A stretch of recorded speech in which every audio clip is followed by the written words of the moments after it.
Hi, I'm Tricia Morris from Club Scrap, and I'm going to show you how to assemble the Piano Hinge book that was included in the Lakes Light Kit. Let's get started. Now this is the Piano Hinge book, and if you're one that isn't real fond of trimming, cutting, measuring, planning, this is the project for you. It's all been die cut, so all of this beauty of the spine has been taken care of for you in advance. And then even the cover, we've taken care of doing some decorating for you and embellishing with some fibers as well. So let me show you how easy this comes together. The first thing you'll need to do is take the die cut pages that we've provided for you in the Club Scrap Light Kit. You can see there's a score line. The paper does have a texture. And what we'll do is take a closer look at it and see that there are skinny little V-shaped pieces and then wider ones. So I'll begin by just sort of gently folding the paper in half, and I'm going to push in on the widest die cut areas. So what that will do is leave a narrow, I'd say that the tip of it is about 1/4 of an inch wide. So just go on down the line and shove in, basically reverse the score of the larger die cut areas.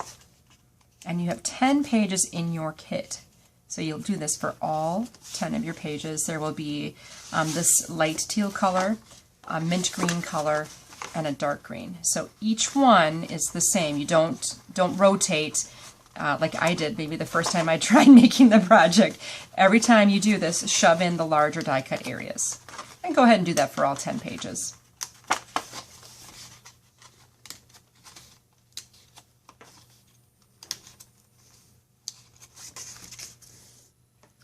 Once you're finished with all of the reverse folding of those larger areas, you should have a pile of pages that looks something like this. And we have 2 dark teal. So the first thing would be to organize the pages in the order that you see fit, and that is really entirely up to you, but I thought maybe the dark teal could go on the outside. And then we'll alternate colors. So let's go mint, and then I'll grab a light teal, mint, light teal, mint, light teal, mint, light teal. Okay, so now we've alternated the colors for the center pages of the book. Next, we'll be reversing every other page, reversing its direction so that we can create the hinge spine. So I'll turn this one around, skip one, reverse the direction, basically of all the mint colored pages.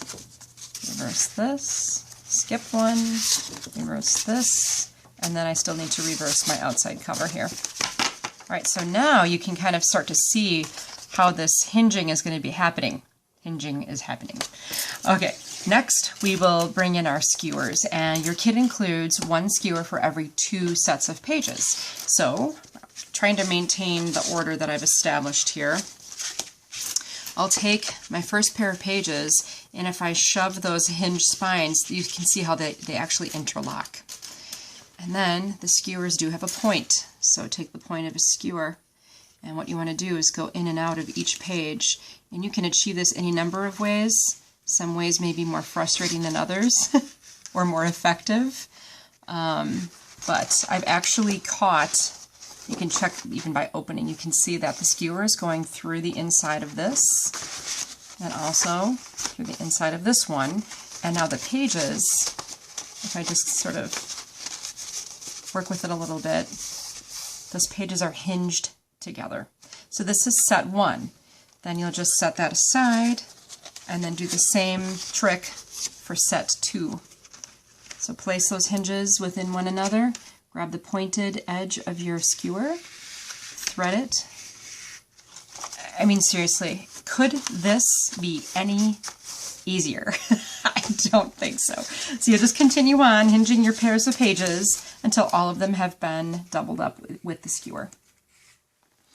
Once you have all the skewers in place, if something got reversed in order and you want to switch things around, you can actually do that very easily. I'll show you quick how to do that. You just take the page and flip it in the other direction to change the order. So that can be done easily. And if you don't care, just put it together any way you like. So now I have all my pairs, my 5 pairs, all stacked together, and my skewers are pretty even. If they're not, you can correct that as you go. And we've also included in your light kit some really beautiful fiber. It actually has 2 strands, doesn't matter. Waxlin and thread works great for this too. but in this particular case we used a more decorative piece. So if you want to grab a friend, you can, but I'm just holding the book together and then taking this ribbon and threading it in and out of the skewers, kind of like I'm weaving a basket. Okay, so in and out. I don't know if you've ever weaved a basket. I haven't. Maybe we should do that for a project. And then I'm just going to go back and weave in and out of those skewers so that I'm back where I started. And then you can just keep doing that. And it's kind of fun, to be honest with you. Don't worry about how tight things are at this point. We can control that when we tie it off. You can loosen it or tighten it if you want. I do like to ensure that I'm not going too tight on this because I want to have the expansion ability when I add photos and things to the book. So you don't want it like super, super tight that it's pulling in on the spine like this so that you have like a weird canoe shape. So just making sure I can make my last adjustments to this, and I'm going to tie off the threads in a double knot here at the end. There's no science to this, just, you know, like you're tying your shoe and then you do it again. I want to make sure that the fiber doesn't fall off the end of the skewer. And I'll take a scissors and just trim that. Okay, so being kind of careful at this point because nothing is secured. I'll just shove all those fibers. I'll switch the book around. Now I got my daggers here, so just be careful while you're working. So I'm just sort of anchoring and holding down the fiber with my index finger, and then I'll just weave in and out.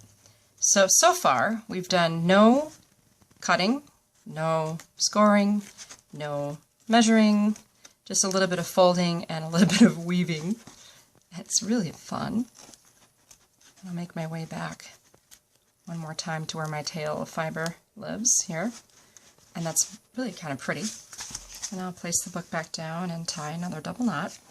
And then the only step that remains really in finishing the basic book structure is to add a little bit of bookbinding glue to the fiber.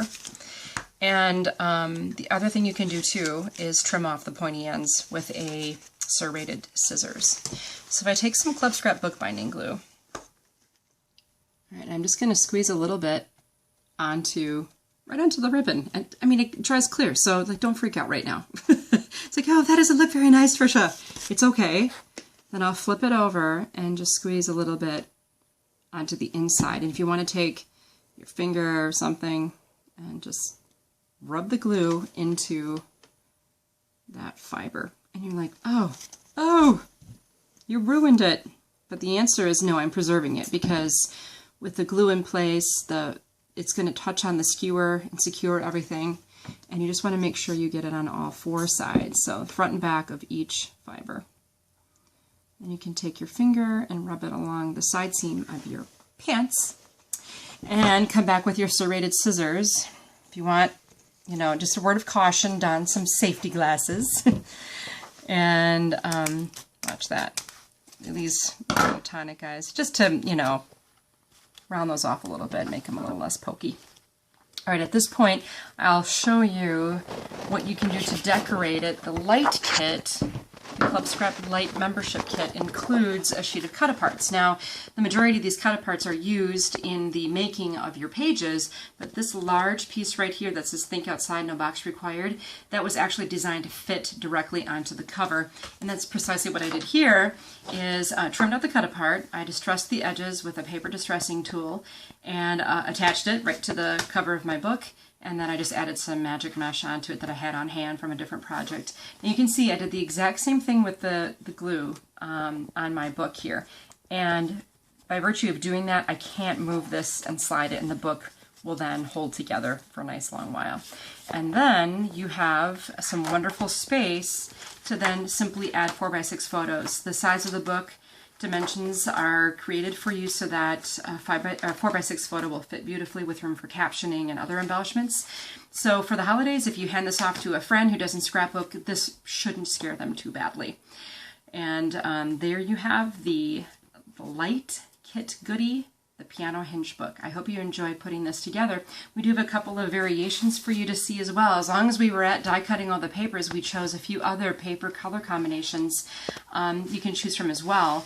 this is really beautiful. Now what we did with our variations is we included 6 skewers and 12 pages. And 4 different colors of paper. So you can arrange these however you like. This one I decorated with some blueprints papers and also that gorgeous velvet paper that's in the outlet right now from the Bookshelves collection. Going way back to our birds theme kit. Birds of a feather? No, that wasn't it. Wings. Take Wing. Yeah, that's what it was. I embellished this beautiful color scheme with Take Wing. I love how that turned out. It does not come, by the way, with the front embellishments. It's just the paper, skewers, and wax linen thread.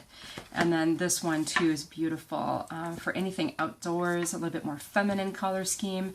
And I embellished this with some elements from our hydrangeas collection from the spring. So again, hope you give that